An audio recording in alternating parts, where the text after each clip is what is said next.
कहानीपुर नाम का गांव था। उस गांव में रहता था एक सीधा साधा रामू नाम का गरीब किसान। वह बहुत ही गरीब थे। उन बेचारों को कभी कभी एक समय का खाना भी नहीं खाने को मिलता था, जबकि वह दिन भर मेहनत से काम करता था।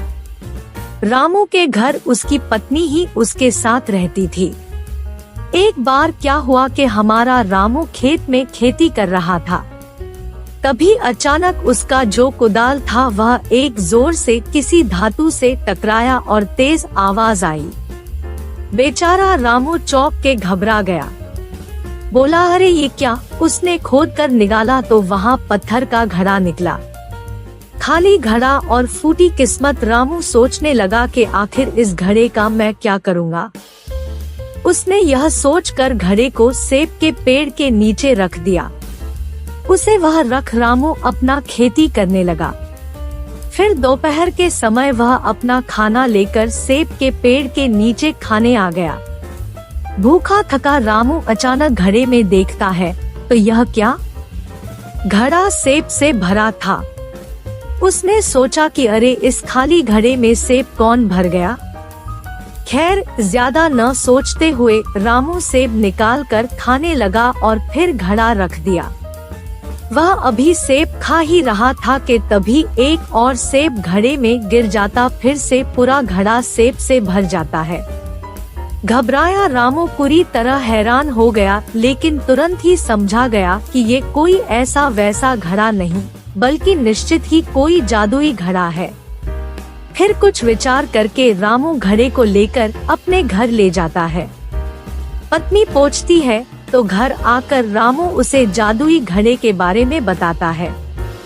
पत्नी रामू पर बिल्कुल भी विश्वास नहीं करती और यह साबित करने हैं। यह सुन रामू एक चावल का टुकड़ा लेकर जादुई घड़े में डाल देता है और देखते ही देखते घड़ा चावल से भर गया था। पत्नी आश्चर्य से रामू को देखने लगी और खुश होकर रात का खाना खाया और सो गए। अगली सुबह रामू उस घड़े में कुछ सब्जियां डालता और सब्जियां निकालकर बाजार में बेचने का सोचता है।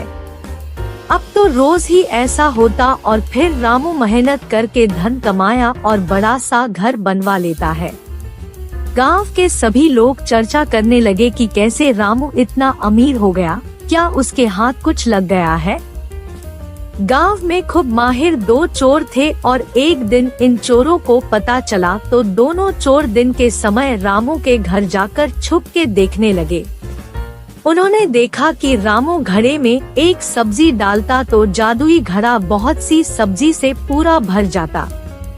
दोनों चोर बहुत खुश होते हुए चोरी करने का योजना बनाते हैं। चोर योजना के अनुसार आधी रात के समय रामू के घर घुस गए और वह रखा जादुई घड़ा चोरी करके अपने घर आ गए। एक चोर जादुई घड़ा को परखने के लिए उसमें एक सिक्का डाल देता है। हमेशा की तरह एक सिक्का बहुत सारे सोने के सिक्के बन गया।